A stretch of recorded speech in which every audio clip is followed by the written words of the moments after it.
In this video, I'll share the details on my favorite features of The Elder Scrolls Online and why I think it remains one of the most compelling MMOs in 2025. If you've been considering trying out ESO, stay tuned to learn more about the game. Welcome back, Heroes of Tamriel and future recruits. I'm Cal, and today I wanted to talk about why I'm still playing ESO in 2025. Now, I've actually been playing ESO since early 2019, and after 6 years of adventuring throughout Nirn and beyond, I still love logging in every day to fight my way through dungeons and trials, craft new gear, collect more cosmetics, and chip away at my next house design. Now, I've actually had an active MMO subscription for going on 26 years now, and I thought it might be helpful for anyone out there considering trying out ESO to share why I'm still here in 2025 and not heading back to Azeroth, Eorzea, Tyria, Eternum, Hibernia, or even Britannia. I may have already put thousands of hours into ESO, but there's still plenty to do, which is probably because I've spent far too many of those hours moving furnishings around pixel by pixel to get the interior design of my houses just right. So when I started thinking about making this video, I actually ended up with 6 key features that I think distinguish ESO among its peers. Those features are the action combat system, a casual friendly gear grind, evergreen content, insane class customization, extensive character customization, and what I consider best-in-class housing system. So throughout this video, I wanted to talk about those 6 key features and why I feel they're so well executed in The Elder Scrolls Online. Let's start with the action combat system. So I know it takes a little getting used to for MMO vets out there, but once it clicks, I promise, the combat in ESO is just so much more satisfying than other MMOs. In fact, after starting ESO, I tried to go back to some of the games that I used to play, and I found it really hard to re-engage with the tab target system and, 30 random abilities on my bar. The combat in those older MMOs just starts to feel a little static to me when I go back nowadays. In ESO, not only do you have the combat skills that you've chosen to slot on your action bar, but every character also has the ability to block, dodge roll, bash, and break free while throwing out up to 120 casts per minute, which creates a very high skill ceiling that increases the potential for any character based strictly on player skill. If you're good enough at ESO, almost everything is soloable for you. And the combat in ESO often requires you to pay attention so that you can break free when you need to, interrupt an enemy by bashing them, or use the right combat skill at the right moment. There is no other MMO out there that has implemented solo combat challenges as satisfying as the ones that exist in ESO. Of course, that doesn't mean that day one you're going to have to be an expert at ESO's combat system in order to level up or progress in the game. These challenges are saved for later on after you've gotten accustomed to that combat system. You know when to interrupt your enemies, you know when you need to break free, and you know when it's time to dish out damage. Like I already mentioned though, it does take some getting used to, and this is one of the most common complaints that you'll see online. But I promise you, if you stick with it, it is well worth it, although it might just ruin other MMOs for you. One of the second biggest reasons that I've stuck with ESO as long as I have is the casual friendly gear grind. In The Elder Scrolls Online, you're not going to find any eye level, and there's no gear treadmills. You're not going to have to go farm the next dungeon or trial every 3 months just to keep your gear relevant. Now, rebalancing does occur occasionally, and new content of course brings new gear sets, mythics, and occasionally entire new game systems, which have shaken up the meta in the past. But the reality is, if you put together a pretty good build a couple years ago and you wanted to jump back in ESO tomorrow, you would still be in pretty good shape.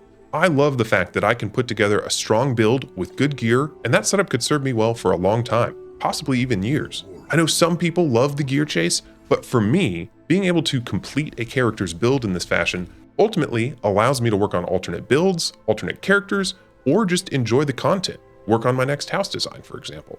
One of the most frustrating game systems for me in other MMOs was the never-ending gear treadmill. Every 3 months having to go grind another 5 eye levels just to stay relevant, just so that I'd be welcome in in-game group content. Now don't get me wrong, there is a lot of gear to collect in ESO, and there are builds that are better than others. The game will let you combine sets and skills that are not optimized for specific roles. And of course, some gear sets are better than others. In a lot of cases, you'll eventually have to collect some mythic items and gear from 12-player trials if you want to perform at the highest level. But the next time new content is released, you're not going to have to bash your head against the wall for months after a gear reset before you'll actually be able to defeat the new big bads. Speaking of that content, all content in ESO is relevant basically forever. It's one of the only MMOs I've ever played where you will regularly encounter players who are actively looking for groups in old content. This is because the entire game scales to your level, making nearly all content accessible to all players, and rewards potentially useful gear and items to all players. There are many combat builds and more thematic builds that call for gear sets from old content, some even in the base game. And you can mix and match as you see fit to create whatever build you can dream up from those gear sets all across the game.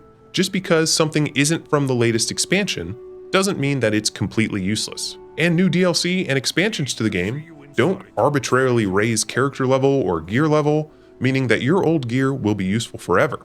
So if you like the 5-piece bonus from an old set from the base game or an older chapter, and you want to use that in a build on a character while you're playing in the newest content, you can do that. If you want to go back and play quests from some of the older content, it's basically still just as relevant today as it was years ago. This also means that if you're a new player diving into ESO for the first time, you don't just have one expansion's worth of relevant content to explore. You've got 12 trials from the last 10 years. You've got dozens of zones with dozens of story quests that you can complete. With every update, ESO has gotten larger, and because there's no borrowed power systems or iLVL upgrades, that content stays relevant forever. Next, I want to talk about one of my big 3 features, class customization in the Elder Scrolls Online. So classes in ESO are the source of many great abilities, but choosing a class is sort of like choosing your preferred school of magic. Do you like fire or ice? Are you obsessed with nature or the arcane? Do you tend to stick to the shadows, or do you find yourself drawn to the light? Your class choice will grant your character access to 3 unique skill lines and 48 class skills. Which sounds like a lot, but there are 30 other skill lines that all characters can access and use to mix and match with their class skills. In fact, you could create a character and forego using any of those class skills if you wanted. Beyond that, no class is role limited or even forced to use a specific weapon type. Any class can perform any role while wielding any weapon and using any combination of abilities. For more mundane characters, there's the Fighters Guild. If you want to supplement your class lines with more magic skills, there's the Mages Guild and Psijic Order skill lines. If you are a PvP fanatic, there are actually 2 skill lines that are more tailored to PvP builds. Every weapon type has its own skill line as well, which are often used to supplement the class skill lines, and even the type of armor that you choose to equip your character with can unlock additional skills. The initial class you choose really just gives you a bit of extra flavor when it comes to the skills that you get to play around with. But almost anything is possible. Any class archetype that you can dream up, you can recreate in the Elder Scrolls Online. You are not limited by the 7 base classes. This insane level of flexibility allows you to create virtually any fantasy class that you can imagine, especially when you combine your skill build with the different gear sets that can add unique procs, temporary pets, and more. The second most important feature for me personally is the character customization in the Elder Scrolls Online.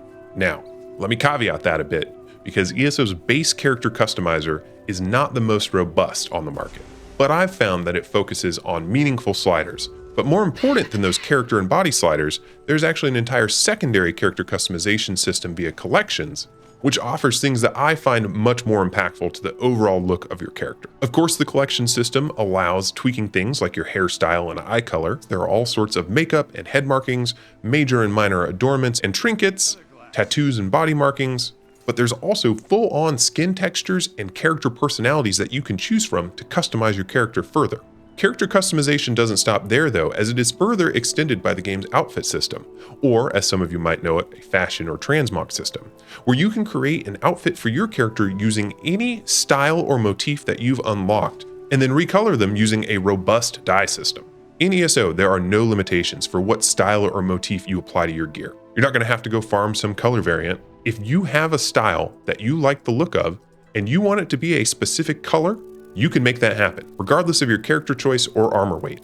That level of freedom is exactly what I expect in an MMO. ESO also sticks to a more gritty and, dare I say, realistic presentation. The weapons and shoulder pauldrons are probably a bit larger than they should be in real life, but things are kept somewhat within reason here. It's another thing that I appreciate about the visuals. And finally, we come to housing. At the time of recording, ESO has probably the best housing system of any MMO, at least in my opinion. Not only are there hundreds of player homes to collect, but the flexibility of the editor enables you to truly customize them. You can flip and rotate and place your home furnishings virtually anywhere inside your home. This means you can decorate traditionally, or you can effectively paint using your furnishings, turning the house into a mere canvas to express your creativity. And there's currently over 6,000, maybe even 7,000 furnishings to choose from. Everything from your basic home goods and furniture to structural pieces, do you want to build your own house from scratch, all the way to fancy trophies and interactive elements. And all of those pieces can find secondary uses because of the ability to flip them around and sync them into other furnishings. In fact, there's an entire industry of cobbles in ESO. Players using multiple pieces to create an entirely new furnishing which can be grouped in the editor and moved around as a single piece.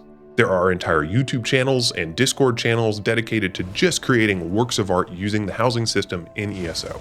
But even if you're not the creative type, the housing system in ESO is also useful. Now, I've made some videos on this in the past, but it enables additional in-game storage, allows you to recall around the world for free, and provides a way for you to create your ideal crafting and banking sanctuary within Tamriel. I have no doubt of the many long hours that I have put into ESO that a solid 50% of them have been spent just playing around with the housing system. At the end of the day, these are the features that are the most important to me in an MMO. And if you're like me, then ESO is definitely worth checking out.